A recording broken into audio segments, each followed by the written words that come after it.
Hai Smandels Pals. This is Osis Mandels. And you are listening to Smandels Talk.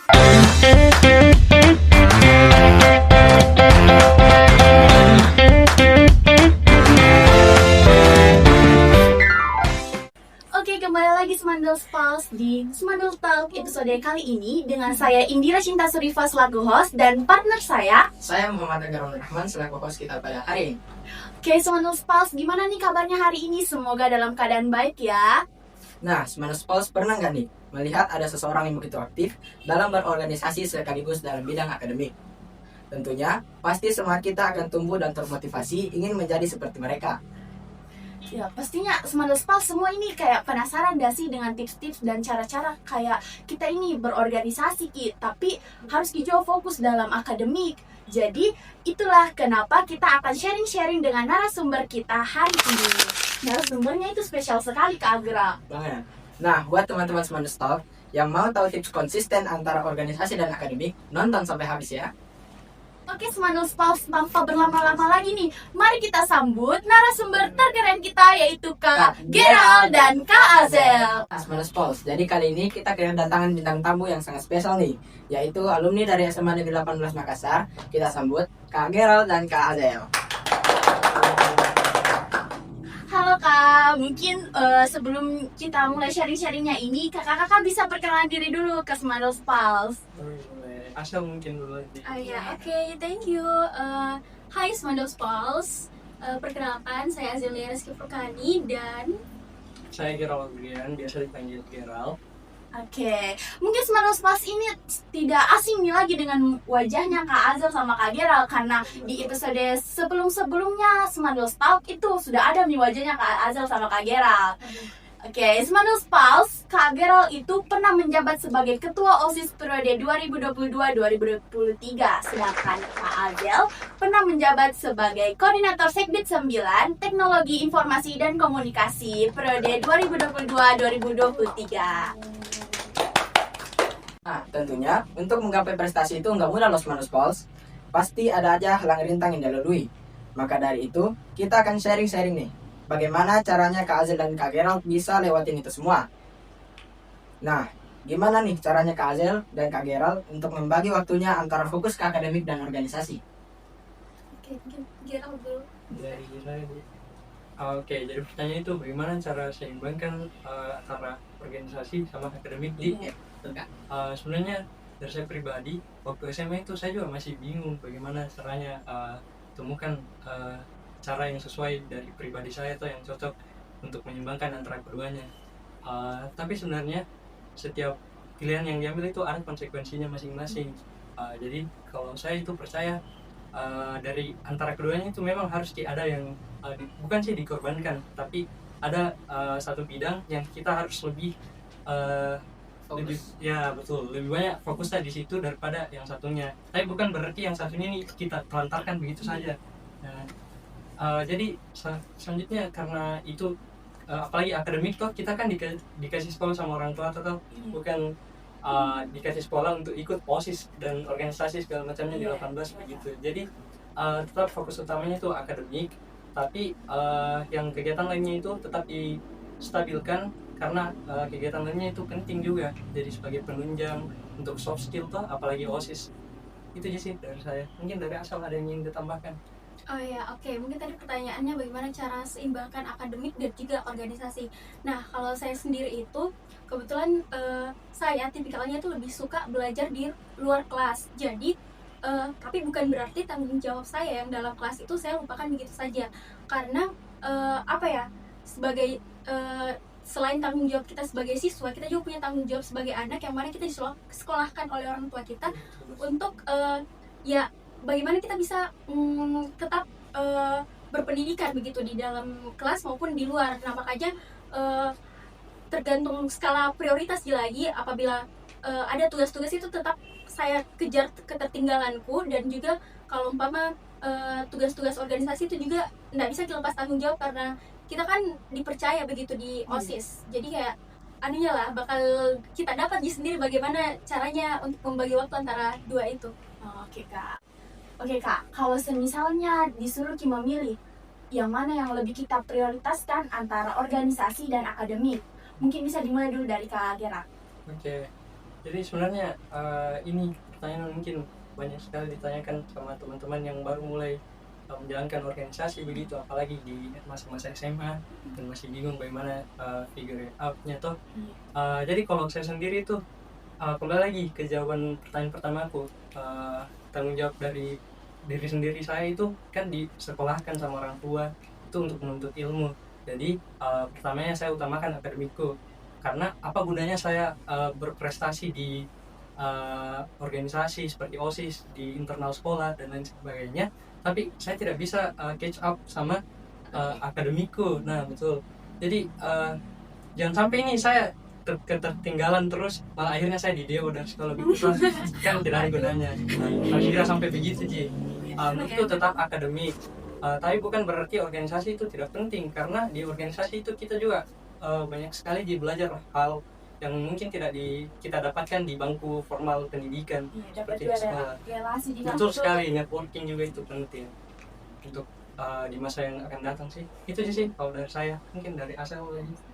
Oke, kalau dari saya sendiri sebenarnya kalau disuruh memilih itu pilihan yang berat, karena tidak gimana ya, akademik ini harus ada penunjangnya, yaitu organisasi. Tidak bisa cuman berpacu memfokuskan diri kepada ruang kelas, karena di mana lingkup kelas itu yang diajarkan hanya ilmu-ilmu yang akan menunjang di perkuliahan dan segala macam, sedangkan ilmu-ilmu kayak sosial, bersosialisasi, networking yang tadi Gerald bicarakan itu semua kita kebanyakan pelajari itu akan kita dapat di luar dari ruang kelas, yang mana ketika kita berorganisasi. Dan dari hal-hal seperti itu juga kita belajar bagaimana kayak manajemen waktu, dan itu sama sekali jujur tidak pernah saya dapatkan pelajaran-pelajaran seperti itu di dalam ruangan kelas. Jadi bagaimana caranya kita tetap seimbangkan antara dua itu, karena begini, ada stereotip juga ya Gerald, bahwa anak organisasi itu tidak bisa kadang menyeimbangkan antara prestasi dengan organisasi, ya kayak Iya kan, sekali Kak. kayak ketertinggalan anak OSIS pasti tidak berprestasi gitu. Tapi Tips yang terus. iya kan? Babu sekolah. Nah kan itu stereotip yang salah sekali guys, karena justru saya lihat dengan mata kepala saya sendiri, teman-teman angkatanku apa segala macam, selain dia aktif di organisasi, dia juga bisa berprestasi dalam kelas maupun di luar, bahkan di luar sekolah, membawa nama sekolah keluar gitu loh. Jadi kayak tergantung bagaimana teman-teman bisa ini sih manage gitu dua, bagaimana bisa karena kan sama-sama penting untuk kedepannya begitu loh. Nah, itu tadi teman-teman Semandel Pulse jawaban dari Kak Gerald sama Kak Azel. Jadi keduanya itu penting di teman-teman, dan harus memang diseimbangkan, karena kalau misalnya kita cuman sekolah kayak flat sekali tuh sekolah tanpa berorganisasi. Betul. Nah, boleh kita next? Oke, boleh banget. Nah, ini pertanyaan kayaknya seputar pengalaman tak berdua Kak. Ada tidak teknik khusus yang Kak Azal dan Kak Gerald buat untuk mempermudah agar organisasi dan akademik kita itu tetap seimbang? Oke. Mungkin dari kita Kak Azal. Tips khusus supaya organisasi sama akademik Iya, tetap seimbang. seimbang. Iya.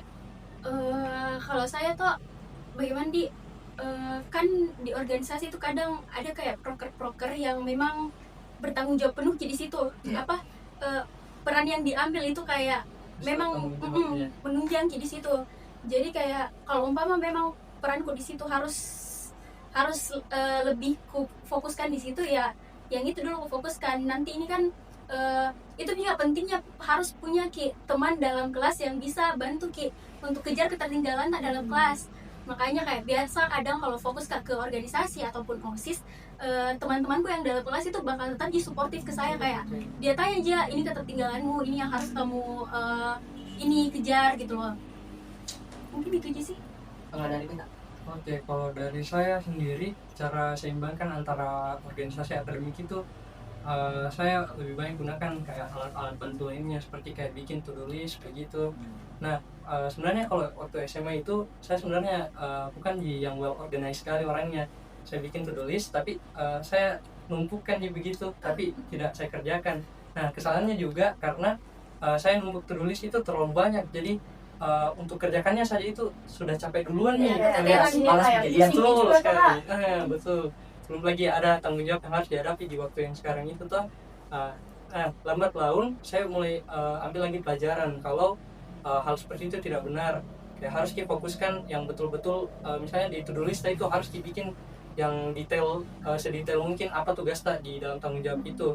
Nah, selanjutnya setelah bikin to-do list itu perlu lagi kita organize, kita kelola lagi dari segi skala prioritasnya sama energi yang dikeluarkan ketika melakukan to-do list ini. Jadi bisa lihat kalau ini itu tenggatnya dekat, baru jadi itu prioritasnya tinggi, terus energinya banyak. Jadi kalau bisa cicil memang ini tugas dari jauh-jauh hari sebelumnya, karena kita tahu kalau pasti makan banyak sekali energi. Mungkin itu aja sih. Berarti dari Kak Azal itu kita cari backup dari kontak. Iya. Kalau dari kita itu buat to-do list dan Iya. organize gitu. Tapi saya juga pakai yang tipsnya Asel, dan teman-teman di kelasku dulu suportif sekali sama teman-teman yang berorganisasi. Tapi kalau semisal ini Kak, kayak kan kita sudah capek nih untuk kegiatan tuh, misalnya kayak itu juga biasanya organisasi kan sering pulang malam Kak. Nah, apa motivasi tak yang kayak bangun lagi semangat tak supaya tetap bisa semangat belajar walaupun kayak capek sekali maki dari organisasi dan kegiatan-kegiatan lainnya. Kayak malas banget begitu. Iya. Banyak. Istilahnya burnout di. Iya. Jadi saya jawab dulu ini mungkin. Iya, bisa. Kalau dari saya pribadi itu tentunya kita tuh tidak boleh menyangkal perasaan itu. Kayak Jangki bilang kalau perasaan burnout ini atau lelah ini malah kita harus singkirkan. Itu bagian dari perjalanan di organisasi ini juga lika-likunya, jadi harus dirasakan dulu, tapi tidak boleh berdiam di dalam situ, tidak boleh terlalu lama Terjebak dalam perasaan yang burnout, karena nantinya tidak ada yang bakalan selesai ya, kalau dari sama sekali progresnya kalau terus-terusan di situ. betul. Nah, apa yang saya lakukan itu saya rasakan dulu perasaanku, saya cerita juga penyebabnya kenapa burnout, terus mencoba berpikir kalau apakah hal yang bikin saya burnout ini betul-betul bisa dikendaliku atau di luar kendaliku. Kalau di luar kendaliku itu ya saya mau bagaimanapun juga tidak bisa, saya tetap burnout juga tuh. Selanjutnya kalau bagaimana caraku bangun motivasi lagi supaya bisa lagi ada semangat, ada energi untuk mau organisasi besoknya. Mungkin saya pikir ke dampak orang-orang yang rasakan dari apa yang saya lakukan sama teman-teman di organisasi itu lakukan. Misalnya kalau teman-teman OSIS pasti pernah melaksanakan baksos tuh. Dari situ tuh kayak pernah Kak merenung kalau ternyata secapek-capek ini ternyata berbuah kebaikan ke orang banyak begitu. Kayak dari capek ini ada orang lain yang butuhkan hasil energi kita ini, ada hasil yang memuaskan. Betul. Jadi tidak perlu selalu pandang dari sudut negatifnya, tapi coba cari dari sudut yang positifnya dari apa yang kita lakukan. Niscaya akan terbangun kembali energi kita itu. Tiap orang yang berorganisasi pasti akan melewati lah fase itu. Dan kalau saya sendiri sama aja tadi, menerima dulu, memvalidasi perasaan negatif itu, dan kayak kadang tuh perlu juga melihat ke belakang. Kan ada tuh istilah jangan melihat ke masa lalu, tapi memang ada saat-saat dimana harus memang melihat ke belakang. Kayak astaga, sejauh ini Miki, masa mau berhenti di sini, masa segini gitu loh. Sedangkan sedangkan yang di belakang itu mungkin ada hal yang besar yang ternyata bisa kita lalui gitu loh. Jadi kalau saya sendiri kayak begitu nih, saya bandingkan dengan yang masa laluku, ternyata bisa aja Kak, dan pasti kedepannya nih akan bisa aja Kak juga. Dan kayak kalau bagaimana cara aku bangun kembali motivasi belajarku itu, bagaimana ya, kalau saya sendiri tuh kan orangnya kayak terplanning semua apa-apa itu. Ada yang memang planningku untuk kayak 1 tahun ke depan, 5 tahun ke depan, dan kadang hal itu saya lihat kembali bukan tulis ya, goals saya tuh kayak saya lihat kembali, oh ternyata ada goalsku yang ini, dan untuk mencapai goals itu ada sesuatu memang yang harus saya korbankan untuk itu. Tidak bisa Kak mau bermimpi tinggi-tinggi sementara saya tahu usahaku sekecil itu tidak akan bisa saya gapai mimpi itu. Jadi kayak itu jadi motivasiku tuh, mimpiku yang setinggi itu berarti usahaku juga harus setinggi itu. Keren sekali itu. Value. Nah, kan misalnya nih Kak, lagi burnout gini. Ada semacam meetup kita bikin, kayak apa kita bikin, main game kah, nonton film atau gimana. Kalau kita tuh hari apa Geral? Hmm. Darming, Gitu. mipet, mipet masyarakat, kayak lebih ke spend time together Nah, nggak sih? sama teman-teman yang senatif Hmm. juga dengan kita. Karena kayak di situ dikasih keluar semua keluh kesata Iya. gitu loh. Karena balik lagi orang-orang yang kita temani itu yang lebih tahu juga bagaimana prosesnya jadi di dalam memegang tanggung jawab itu di OSIS begitu misalnya. Tapi kayaknya itu makan mipet itu kayak ritual khususnya memang Khusus OSIS. sekali. Iya, yang Iya, setiap bangkali ya. kayaknya tuh pembahasan di mipet itu nggak jauh-jauh dari OSIS, jadi kayak hatam sekali nih penjualnya nih. Iya. Nah, pernah Ki merasa kalau ketinggalan Ki ini materi? Kayak dalam akademik tak kayak ketinggalan mungkin apa tugas-tugas tak begitu, kayak mulai nih numpuk karena organisasi tak. Lumpuh, terlambat dikumpul, dimarahin. Iya, dimarahin juga sama guru. Mungkin dari kita enggak? Dari saya, Iya. oke. Tentunya pasti pernah alami hal tersebut apalagi kalau handle yang program kerja yang mungkin skalanya eksternal bukan internal tuh lumayan menguras energi juga. Tapi kembali lagi yang sudah disebutkan sama Asel tadi tentang bagaimana itu teman-teman di kelas juga suportif jadi saya itu lebih sering reach out juga ke teman-temanku yang di kelas kalau sebenarnya apa saja yang ketertinggalanku selama mungkin lagi ambil tanggung jawab kayak di OSIS. Tapi sebenarnya tidak terlalu sering mengalami hal tersebut. Saya rasa ada di jalannya. Terus itu nih kalau misalnya juga saya misalnya kan kalau di SMA itu di beberapa kelas ada yang sama guru atau kayak Iya. saya di IPA 5 sama IPA 3 begitu. Nah biasa itu saya kayak prediksi duluan nih nanti ini tugasnya dari teman-teman IPA 3 karena dia kelasnya lebih duluan Ki bertemu sama ini gurunya. Saya tanyakan nih apa nih tugasnya. Nah sebenarnya ini bukan di hal yang negatif karena bisa Ki belajar. Membantu juga. Betul. Bisa Ki belajar lebih duluan begitu supaya ada bekal tak kalau ini gurunya nanti menerangkan materi supaya setidaknya itu kayak gurunya notice Ki kalau dia kalau kita itu well prepared Ki sebelumnya dia masuk. Jadi setidaknya ada citra positif tak yang dibangun dari itu guru. Selanjutnya banyak-banyakan sharing sama teman-temanku sih yang di kelas karena mereka juga helpful karena saya juga bantu mereka juga bantu saya.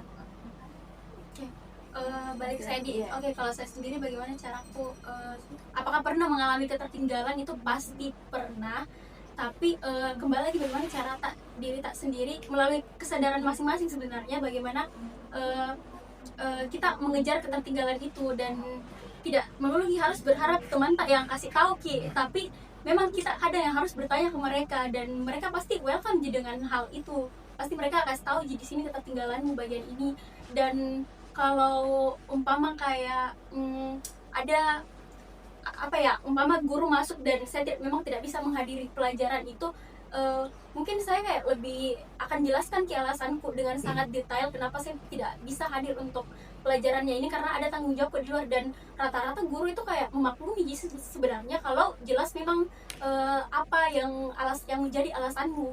Dan kan kita bekerja di OSIS bukan cuma untuk diri kita tapi memang untuk warga sekolah, untuk sivitas-sivitas yang ada di sekolah. Jadi itu nih balik lagi pasti mereka akan ini sih accept, menerima. Mungkin saya mau tambahkan sedikit apa ini. Boleh, ada nggak? Jadi mungkin kalau kedengaran ini dari tadi kayak bakalan ada momen seperti ini, kayak bakalan sering ketinggalan kelas. Sebenarnya tidak jarang sekali mungkin bisa dihitung jari.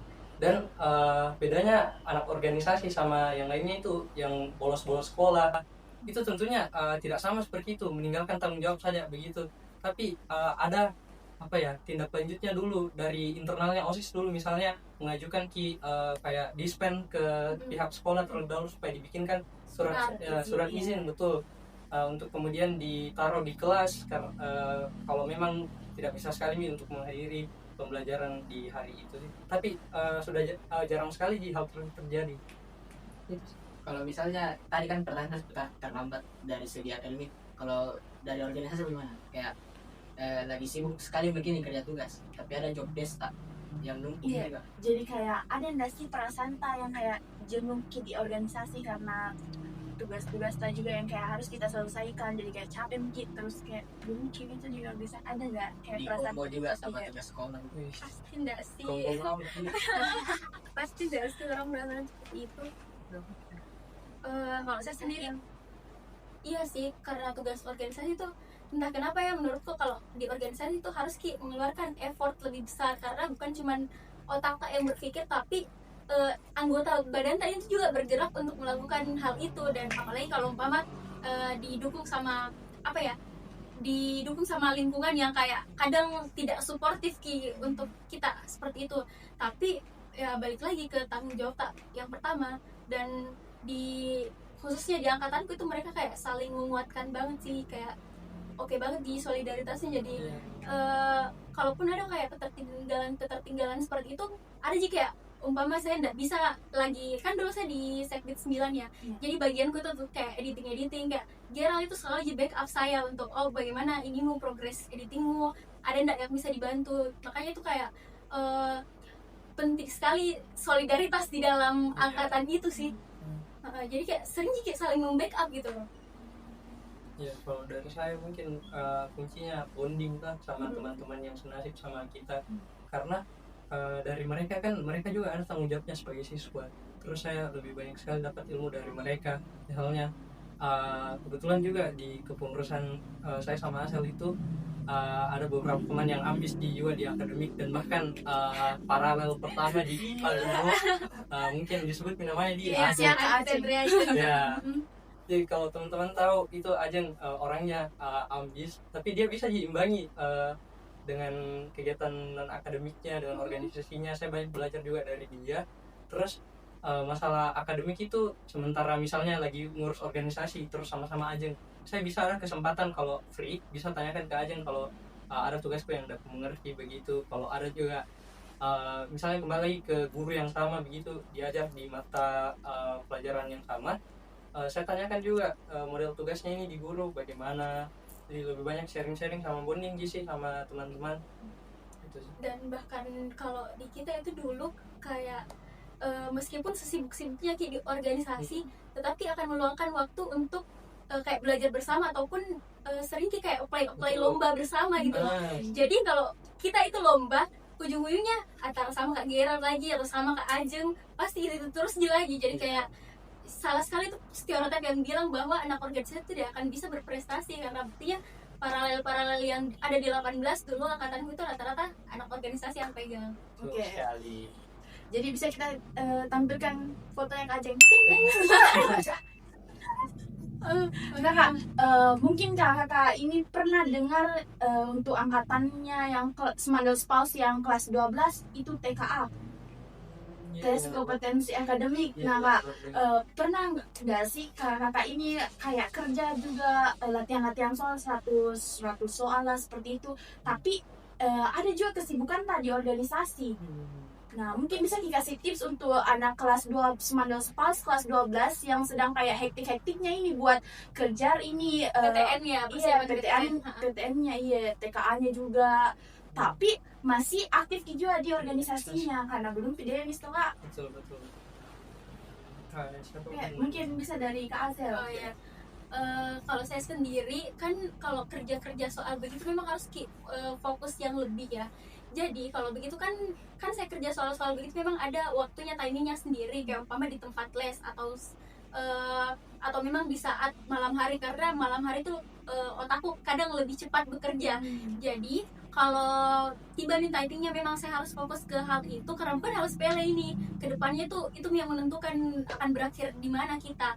Jadi biasanya tuh terkadang saya silent HP ku supaya kayak ada notifikasi yang masuk lah. Tapi setelah saya kerjakan itu semua soal apa segala macam, baru saya cek kembali HP ku apakah ada missku lah, yang ketertinggalanku yang harus lagi bekerja. Jadi gitu, kayak istilahnya kayak double job sih.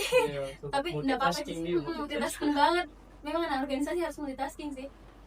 Dari saya. Oke, kalau saya mungkin ini dari pengalaman pribadi ya, karena pernah juga alami kalau apalagi pas masa SNBT, karena saya jalur SNBT kan persiapannya itu tentunya butuh waktu lama, butuh persiapan yang banyak. dan tidak bisa Ki langsung bilang mau belajar hamil seminggunya baru berharap Ki dapat soal yang dapat Ki skor atau hasil yang bagus lah. Iya. Tentunya ada semuanya itu. Jadi persiapannya itu pertamanya tentu dari jauh-jauh hari. Selanjutnya teman-teman ini coba planning skala terbesarnya apa-apa saja kegiatan yang akan teman-teman lalui di jangka waktu tersebut di masa-masa persiapannya. Teman-teman juga mau TKA atau SNBT begitu. Nah selanjutnya teman-teman cobalah cicil apa yang bisa dikerjakan memang dari jauh-jauh hari. Selanjutnya setelah dicicil itu sama aja sih kayak asal tadi, tentukan nih gaya belajar, waktu belajarnya teman-teman yang memang sesuai dengan kepribadiannya teman-teman, mau itu audio atau audiovisual, mau kinestetik, belajar sambil explore di luar, di tempat luar begitu. Setelahnya itu teman-teman harus kembali lagi ke teman-teman bagaimana bisa fokuskan waktunya yang tersedia itu untuk dimanfaatkan semaksimal mungkin untuk kerja, latihan soal, drilling soal, tryout segala macam. Karena kembali lagi teman-teman itu harus tahu yang seperti bilang Asel, kalau langkah yang teman-teman ambil itu sekarang sangat berdampak ke kehidupannya teman-teman yang akan datang di masa selanjutnya. Betul. Jadi nanti teman-teman itu harus belajar tanggung jawab sama apa yang teman-teman sudah lakukan. Kalau teman-teman malas-malasan, teman-teman malas mungkin latihan soal, ya tentunya teman-teman harus siap dengan konsekuensi kalau skornya tidak bagus, tidak diterima di PTN yang diinginkan begitu. Nanti harus siap kecewa. Ya begitulah istilahnya. Harus nanti alami yang namanya gamon PTN kan, Daenas kantor. Aduh. Tidak enak Aduh. sekali juga. Jangan. No. Semoga Small semua tidak akan mengalami era itu ya. Amin. Pengalaman tadi Kak, bagaimana peran atau benefit selama kita ikut organisasi untuk bantu di dunia perkuliahan? Dari kita duluan. Oke. Kalau dibilang benefit tuh sebenarnya banyak sekali, sampai tidak bisa diceritakan dia. Oh, jadem. Ya. Tapi memang kenyataannya seperti itu. Memang apa yang teman-teman lalui di organisasi di masa SMA itu mungkin rasanya kayak belum terlalu expert sekali, belum sampai ke tahap yang organisasi di perkuliahan atau organisasi di luar sana atau yang sesuai ekspektasinya teman-teman. Tapi itu yang saya mau bilang, tetap jalan saja, karena percaya tidak percaya dari organisasi di sekolah Mila kita itu bisa terbuka lagi pintu-pintu kesempatan ke organisasi yang lebih besar, bahkan bukan cuma organisasi, kesempatan kayak magang, internship, atau volunteer, beasiswa apalagi tuh. Sebenarnya kalau dibilang korelasinya itu apa, karena kayak itu nih dari organisasi itu teman-teman belajar nih public speaking, pimpin rapat, networking, teman-teman juga belajar negosiasi sama pihak sekolah tentang kegiatannya teman-teman. Kalau ada yang mau diajukan, teman-teman juga belajar interview sama menginterview. Kalau misalnya teman-teman baru mau masuk sama nanti ada penerimaan anggota.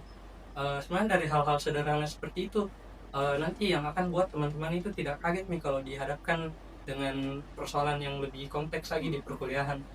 Jadi saya banyak sekali ambil pelajaran dari situ sih, kayak basicnya itu yang kemudian jadi bekal untuk saya kemudian di perkuliahan untuk bisa dikembangkan lagi lewat kesempatan yang ada di perkuliahan. Karena banyak sekali kesempatan, tinggal kita mana yang pilih, kita nanti arahnya mau kemana. Selanjutnya mungkin kalau dibilang benefitnya itu sih networking. Saya banyak sekali dapat teman-teman yang di luar dari sekolah. Terus teman-teman yang di luar sekolah ini ternyata tidak kalah juga prestasinya sama kita sendiri. Terus dari itu bisa kayak dapat lagi ilmu yang lebih banyak yang udah kita pelajari di sekolah atau yang udah kita dapatkan di teman yang ada di sekitar kita. Itu sih kalau saya. Kalau kita Keren. Oke, kalau saya sendiri apa benefit yang aku dapatkan dari mengikuti organisasi di jenjang SMA? Kalau saya jujur terasa sekali benefitnya di saya, karena apa? Sekarang pun kalau dari segi pengaplikasiannya ya, kalau sekarang kan saya lagi magang kebetulan di stasiun Radio Venus Makassar sekarang, dan plus gabungkan juga sekarang tim penelitian Makassar Binel tentang maritim lah. Nah, kenapa saya bisa lolos hal itu, atau kayak kenapa juga saya bisa sekarang pegang podcast di perkuliahan, itu karena dahulu di organisasi SMA itu saya kayak kalian sih menghandle podcast seperti ini, dan dari hal-hal yang seperti itu yang bentuk Kak, kenapa bisa Kak lebih explore di perkuliahan, karena kayak oh pernah nih saya rasa ini jenjang seperti hal-hal seperti ini di SMA, dan ternyata memang passionku dan ingin saya kembangkan, dan ternyata dari bekal yang saya bawa dari SMA itu makanya saya bisa ini ya explore di bidang tersebut. Kemudian apalagi yang aku dapat dari benefit-benefit di organisasi itu salah satunya kayak, nah kalau kalian orang-orang yang sekarang lagi sibuk kejar-kejar PTN itu kan kalian perlu sertifikat kan untuk masuk ke PTN-nya. Nah itu kalian bisa gunakan sertifikat organisasi itu sebenarnya, asalkan kalian juga jabatan kalian atau tanggung jawab yang kalian pegang di organisasi itu jelas arahnya. Nah saya juga dulu itu pas apply PTN sempat saya kasih masuk juga selain sertifikat lomba itu saya kasih masuk organisasi, waktu itu organisasi sekretaris English Club. Jadi itu justru membantu sekali tuh sertifikat organisasi itu sih. Dan kayak umpama kayak di organisasi kan juga kita sering kayak umpama kayak ekskul begitu kan, organisasi tidak semulus tentang OSIS toh. Nah dari situ juga kita ikut lomba, dan dari perjalanan seperti itu kita temukan passion ta, dan itu yang buat karakter development atau meningkat sih. Jadi itu sih. Wah, ternyata banyak sekali benefitnya ya Smandels Pulse. Kayak mantap memang organisasi sampai speechless buat kita. Tidak bisa diungkapkan ya. Betul sekali Kak. Tapi ini adalah pertanyaan yang terakhir dan yang paling penting ini Kak. Apa tuh kayak gimana sih tipsnya buat Smandels Pulse nih yang baru mau ikut berorganisasi tapi masih takut nih Kak, tidak bisa seimbangkan dengan akademiknya. Mungkin bisa dimulai dulu dari Kak Azel. Oke, menurutku kalau rasa takut itu hal yang wajar ya, karena kayak mungkin apalagi kayak teman-teman masa transisi dari SMP itu biasa baru mau masuk organisasi di SMA. Nah itu wajar sekali dia untuk merasa takut, tapi percaya saja kalau dibuat itu organisasi bukan cuman untuk sekedar numpang nama gitu loh. Akan di situ akan brainstorming sendiri program-program kerja apa yang akan nanti menjalankan, dan dari situ juga yang akan membuat kok jauh lebih lebih berkembang di organisasi itu. Jadi kayak bukan hal yang seharusnya ditakutkan sih untuk masuk organisasi, karena dari situ kok banyak belajar sih. Kalau dari saya mungkin kurang lebih sama sih dengan Asel. Mungkin fun fact sedikit, saya itu di SMP juga tidak pernah tergabung di organisasi, dan baru di SMA saya ikut karena alasannya itu FOMO sih ikut dan langsung jadi ketua OSIS. Jadi tentunya tidak langsung jadi ketua OSIS, mengurus dulu di periode sebelumnya, baru di periode selanjutnya jadi ketua OSIS. Sebenarnya apa yang mau saya sampaikan itu teman-teman mungkin dikurangi overthinkingnya tentang hal-hal yang mungkin dampak negatif dari ikut dari organisasi yang teman-teman pikirkan itu ternyata tidak sejauh itu yang bakalan terjadi. Apalagi teman-teman itu harus berani keluar dari zona nyamannya teman-teman, jangan cuma mau bertahan saya di situ. Karena ternyata ada loh kayak wadah yang sediakan untuk teman-teman bisa berkembang lagi dari teman-teman yang mungkin cuma kenal minatnya, bakatnya, tapi tidak dipushkan, tidak ada untuk menyalurkan hal itu, tidak kayak ada. sia-sia sekali begitu, kayak wasted teman-teman punya talent. Jadi jangan takut untuk mencoba, tapi mencobanya ini tidak asal sembarangan. Sama kayak teman-teman di sini toh pasti ada pertimbangannya teman-teman kenapa pilih organisasinya itu OSIS. Jadi coba teman-teman telah dulu, coba tanya-tanya ke kakak-kakaknya yang sudah jadi lebih terdahulu bergabung di organisasi itu. Coba tanya culture-nya bagaimana tanggung jawab yang diambil, bagaimana proporsi bagi perannya dengan akademik. Jadi nanti itu teman-teman bisa ada gambaran untuk jalankan akademiknya sama organisasinya supaya tidak kaget. Jadi itu sih, teman-teman sesuaikan dengan bakat dan minatnya, sama Selektif. ya betul, jangan sampai teman-teman ikut semua, ambil tanggung jawab semua, terus akhirnya burn out, ketinggalan. Jadi yang dihindari hal-hal yang negatif seperti itu tuh.